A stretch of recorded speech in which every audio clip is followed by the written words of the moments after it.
ਸਤਿਕਾਰਯੋਗ ਜੀਓ, ਵਾਹਿਗੁਰੂ ਜੀ ਕਾ ਖਾਲਸਾ, ਵਾਹਿਗੁਰੂ ਜੀ ਕੀ ਫਤਿਹ। Shri Guru Angad Dev institute of religious study ਦਾ ਵਿਚਾਰ ਮਹਾਂਪੁਰਖਾਂ ਸੰਤ ਬਾਬਾ ਸੇਵਾ ਸਿੰਘ ਜੀ, ਮੁਖੀ ਕਾਰ ਸੇਵਾ ਖਡੂਰ ਸਾਹਿਬ ਔਰ ਸਿੰਘ ਸਾਹਿਬ ਗਿਆਨੀ ਜੋਗਿੰਦਰ ਸਿੰਘ ਜੀ, ਸਾਬਕਾ ਜਥੇਦਾਰ ਅਕਾਲ ਤਖਤ ਸਾਹਿਬ ਜੀ ਦੀ ਸੁਚੱਜੀ ਸੋਚ ਦਾ ਨਤੀਜਾ ਸੀ।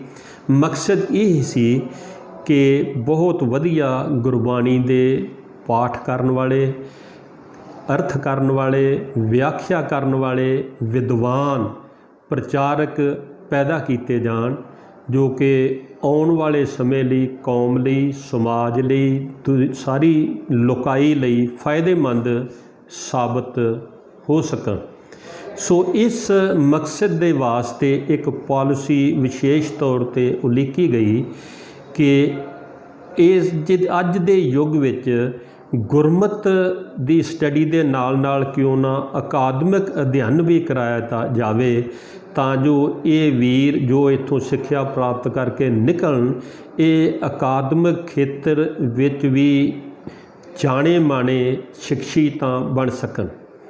ਸੋ ਇਸ ਮਕਸਦ ਦੇ ਵਾਸਤੇ ਪਹਿਲਾਂ ਇੱਕ ਬੋਰਡ ਆਫ ਸਟੱਡੀ ਗਠਨ ਕੀਤਾ ਗਿਆ, ਜਿਸ ਦੇ ਵਿੱਚ ਉੱਚ ਕੋਟੀ ਦੇ ਵਿਦਵਾਨ ਪ੍ਰੋਫੈਸਰ ਬਲਵੰਤ ਸਿੰਘ ਜੀ ਗੁਰੂ ਨਾਨਕ ਦੇਵ ਯੂਨੀਵਰਸਿਟੀ ਤੋਂ, ਪ੍ਰੋਫੈਸਰ ਅਮਰਜੀਤ ਸਿੰਘ ਗੁਰੂ ਨਾਨਕ ਦੇਵ ਯੂਨੀਵਰਸਿਟੀ ਤੋਂ, principal Inderjit Singh Gogowani Khalsa college Amritsar school ਦੇ ਪ੍ਰਿੰਸੀਪਲ ਸਾਹਿਬ ਔਰ ਹੋਰ ਵੀ ਵਿਦਵਾਨ ਇਸ ਵਿੱਚ ਸ਼ਾਮਲ ਕੀਤੇ ਗਏ, ਜਿਨ੍ਹਾਂ ਨੇ ਬਹੁਤ ਸੋਚ ਵਿਚਾਰ ਕਰਨ ਤੋਂ ਬਾਅਦ ਇੱਕ 2 ਟਾਇਰ ਸਿਸਟਮ ਸਿਲੇਬਸ ਤਿਆਰ ਕੀਤਾ ਔਰ ਵਿਦਿਆਰਥੀਆਂ ਨੂੰ ਯੂਨੀਵਰਸਿਟੀ ਦੀ BA ਤੇ MA ਕਰਾਉਣ ਦੇ ਨਾਲ ਗੁਰਮਤ ਦੇ ਅਧਿਐਨ ਦੇ ਵਾਸਤੇ ਵੀ 5 ਸਾਲ ਦਾ ਸਿਲੇਬਸ ਉਲੀਕਿਆ ਗਿਆ, ਤਾਂ ਕਿ ਦੋਨਾਂ ਪੱਖਾਂ ਤੋਂ ਹੀ ਇਹ ਵਿਦਿਆਰਥੀ ਪ੍ਰਵੀਨਤਾ ਹਾਸਲ ਕਰ ਸਕਣ।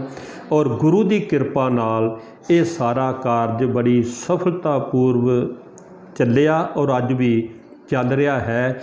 ਅਕਾਲ ਪੁਰਖ ਦੀ ਮਿਹਰ ਸਦਕਾ ਅੱਜ ਤੱਕ ਜੋ ਸਾਡੇ ਪਾਸ ਆਊਟ ਗਰੁੱਪ ਹੋਏ ਹਨ, ਉਹਨਾਂ ਦੇ ਵਿੱਚੋਂ 7 ਵਿਦਿਆਰਥੀ ਯੂਨੀਵਰਸਿਟੀ ਗ੍ਰਾਂਟ ਕਮਿਸ਼ਨ ਦਾ ਜੋ ਵਜ਼ੀਫਾ ਹੈ ਉਹ ਪ੍ਰਾਪਤ ਕਰਕੇ ਤੇ PhD ਕਰ ਰਹੇ ਹਨ।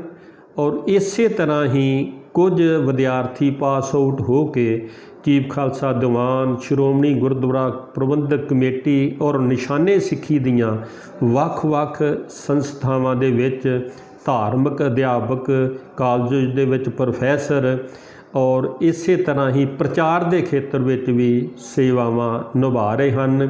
2 ਜਥੇ ਵਾਰੀ-ਵਾਰੀ 2-2 ਵਾਰ ਕੈਨੇਡਾ ਦੀ ਯਾਤਰਾ ਕਰਕੇ ਗੁਰਦੁਆਰਾ ਡਗਸ਼ਈ ਕੈਨੇਡਾ ਔਰ ਦੂਸਰੇ ਗੁਰਦੁਆਰਾ ਸਾਹਿਬ ਸਰੀ ਵਿਖੇ, ਗੁਰਦੁਆਰਾ ਦੂਖ ਨਿਵਾਰਨ ਸਾਹਿਬ ਵਿਖੇ ਵੀ 6-6 ਮਹੀਨੇ ਦੀ ਕੀਰਤਨ ਦੀ ਸੇਵਾ ਨਿਭਾ ਕੇ ਸਫਲਤਾਪੂਰਵਕ ਚੰਗਾ ਨਾਮਣਾ ਖੱਟ ਕੇ ਉੱਥੋਂ ਆਏ ਹਨ।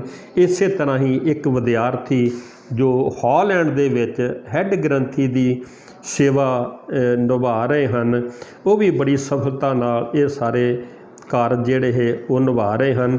ਸੋ ਇਸ ਤੋਂ ਇਲਾਵਾ 16 ਵਿਦਿਆਰਥੀ ਯੂਨੀਵਰਸਿਟੀ ਗ੍ਰਾਂਟ ਕਮਿਸ਼ਨ ਦਾ ਨੈਟ ਟੈਸਟ ਪਾਸ ਕਰ ਚੁੱਕੇ ਹਨ।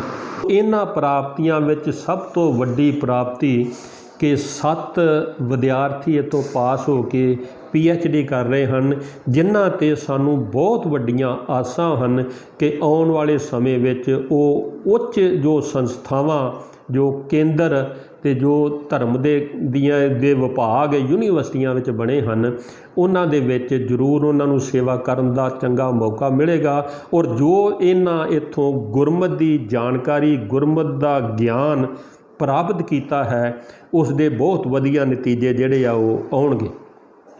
ਵੈਸੇ ਤਾਂ ਹਰ ਸਾਲ ਇਸ ਇੰਸਟੀਚਿਊਟ ਵਿੱਚ ਅਪ੍ਰੈਲ ਮਹੀਨੇ ਵਿੱਚ ਦਾਖਲ ਕੀਤਾ ਜਾਂਦਾ ਹੈ। ਉਹ +2 ਦੇ ਵਿਦਿਆਰਥੀ ਜੋ ਹਨ, ਉਹਨਾਂ ਨੂੰ ਰਿਟਨ ਟੈਸਟ ਔਰ ਇੰਟਰਵਿਊ ਲੈ ਕੇ ਦਾਖਲੇ ਲਈ ਉਹਨਾਂ ਨੂੰ ਅੱਗੋਂ ਆਇਆ ਜਾਂਦਾ ਹੈ।